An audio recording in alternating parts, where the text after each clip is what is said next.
আসসালামু আলাইকুম এভরিওয়ান। তিন বন্ধু বের হলাম, বন্ধুরা টিপ দেবে শহরে খাওয়াইতে নিয়ে যাবে, এই জন্য বের হলাম আমরা তিনজন। আমি বিশ্বাস করি না।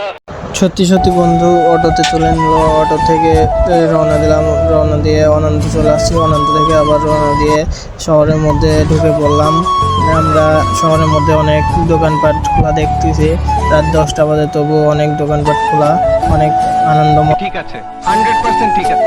আর কিছুক্ষণের মধ্যে আমরা গন্তব্যে চলে যাব, এই শহরের মাঝখানে নামবো আমরা।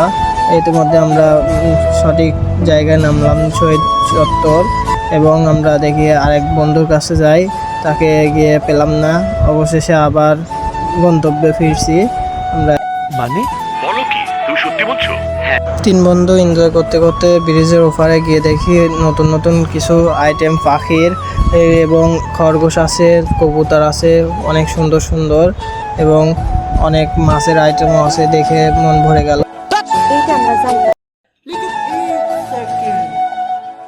নতুন নতুন পাখি দেখে অনেক ভালো লাগে। আমি বিশ্বাস করি না। সেই তিন বন্ধু আবার হাঁটতে হাঁটতে চলে আসলাম সেই বিখ্যাত মিস্টার কাট সেলুনের নিচে, লতিফ টাওয়ারের নিচে। এখানে আসে দেখি অনেক ডাব এবং তাল চাষ।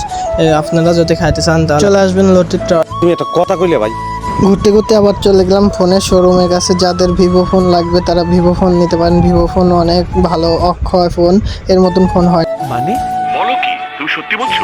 হ্যাঁ। এবার সত্যি সত্যি চলে আসলাম দোকানে তন্দুর রুটি এবং নিহারি খাওয়ার জন্য। দেখুন নিহারি। যদি ধমক না দেন তাইলে একটা বিকল্প পরামর্শ দিতে পারি। অবশেষে হোটেলের মধ্যে ঢুকে ওয়াশরুমে ঢুকলাম। ওয়াশরুমে গিয়ে দেখি দুই বন্ধু অনেকক্ষণ ধরে ওয়াশ করতেছে, মুখ ওয়াশ করতেছে, হাত ওয়াশ করতেছে, যাতে আশপাশে মেয়েরা ক্রাশ খায়, যাতে ময়লা না ভাবে। এই জন্য দুই বন্ধু আমাকে সিরিয়ালই দিচ্ছে না, তো অনেকক্ষণ যাবত ওয়াশ হচ্ছে, তাও বলে হচ্ছে না। যাক আলহামদুলিল্লাহ, অবশেষে তাদের হাত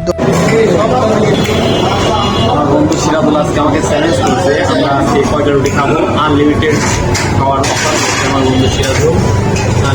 বাস বাস না বাস, আসলে বাস খাই গেল। অবশেষে ওয়েটার দিয়ে গেল তন্দুর রুটি, এখনো নিহারি দিল না।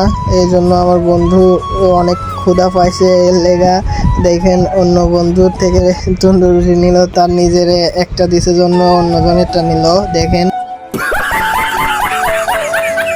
এই কথা বলতে বলতে বন্ধু হাসলো। তারপরে দেখুন আমার থেকেও নিচ্ছে, এর মধ্যে চলে আসলো নিহারি আসার পরে দুইজনকে দিছে, আরেকজনকে দিল না। এটা নিয়ে অনেকক্ষণ কথাবার্তা হলো।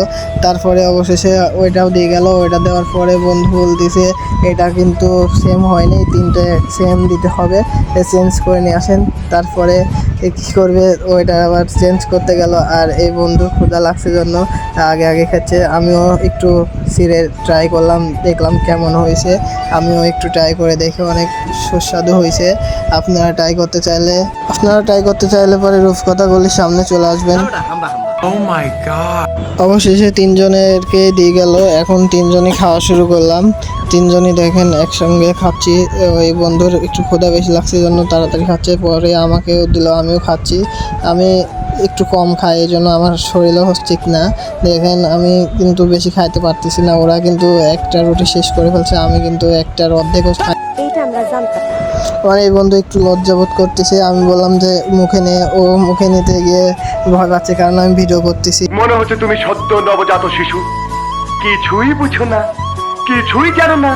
আর এই বন্ধুর কথা তো বলবো না, রুটি দুইটা দিছে, দুইটা শেষ করে দেখেন শশা খাচ্ছে। এখন উপায় নাই তার। অবশেষে এই বন্ধুর লজ্জাটা ভেঙে দিলাম, আমিও খাওয়া শুরু করলাম। বললাম যে দেখ আমি আর তুই একসঙ্গে খাচ্ছি, ভিডিও দুইজনের একসঙ্গে উঠছে, তুই চিন্তা করিস না, তুই গালে নে। ও নিতে নিতে ভয় পাচ্ছিল, বাদে নিয়ে নিল গালে। আমি ভিডিও করেই ছাড়লাম ওকে। কথা কইলে ভাই। আসসালামু আলাইকুম। আমরা আজকে একটা চ্যালেঞ্জ নিয়ে আপনাদের সামনে হাজির হয়েছি। আজকে আমরা পাবনা মহিলা কলেজের সামনে থেকে হেঁটে হেঁটে দোগাছি যাওয়ার ভিডিওটা আপনাদের সামনে তুলে ধরছি। আমরা এখন রওনা দিচ্ছি পাবনা মহিলা কলেজের সামনে থেকে হেঁটে হেঁটে দোগাছি যাওয়ার উদ্দেশ্যে। মহিলা কলেজ তিন বন্ধু। পাবনা মহিলা কলেজ। আমি আছি আপনার পাবনা টেকনিক্যাল স্কুলের সামনে 3 বন্ধু হেঁটে হেঁটে যাচ্ছি সুন্দর একটা বিনোদন নিয়ে। দ্বিতীয় ধাপে এখন বর্তমান আমাদের দ্বিতীয় ধাপ Pabna technical school and college. তৃতীয় ধাপ থাকবে অনন্ত মোড়। সাথেই থাকুন, ধন্যবাদ সবাইকে। বলো কি তুমি সত্যি বলছো? হ্যাঁ। অবশেষে আমরা তৃতীয় ধাপে চলে আসলাম। এরপরে চতুর্থ ধাপে যাব হাজিরাটে। অবশেষে আমরা চতুর্থ ধাপে হাজিরাট পৌঁছায় গেলাম। 4 কিলো পার দিয়ে চলে আসলাম আমরা হাজিরাটে। পাবনা শহর থেকে রওনা দিয়েছিলাম। আলাইকুম, আমরা এখন আছি পাবনা হাজিরহাট। আমরা ছিলাম হচ্ছে পাবনা মহিলা কলেজের সামনে থেকে, এখন বর্তমান আছি পাবনা হাজিরহাট। গাইস, হাজিরাট চলে আসছি আমরা। হেঁটে হেঁটে চ্যালেঞ্জটা হয়তো কমপ্লিট হয়ে যাবে। 30 মিনিট হলেই হয়তো আমরা দোগাছি পৌঁছে যাব। এইটা আমরা জানতাম। হ্যালো ভিউয়ার্স, অবশেষে আমরা চলে আসছি সেই আমাদের কাঙ্ক্ষিত দোগাছি উচ্চ বিদ্যালয় অ্যান্ড কলেজের সামনে। 1.5 ঘন্টা সফর করে আমরা এখন বর্তমান অবস্থান করছি দোগাছি উচ্চ বিদ্যালয় অ্যান্ড কলেজের সামনে। আমার অবশ্য কিছু হয় নাই, হালকা একটু গরম লাগছে, তবে তাদের দুইজনের অবস্থা খুবই খারাপ।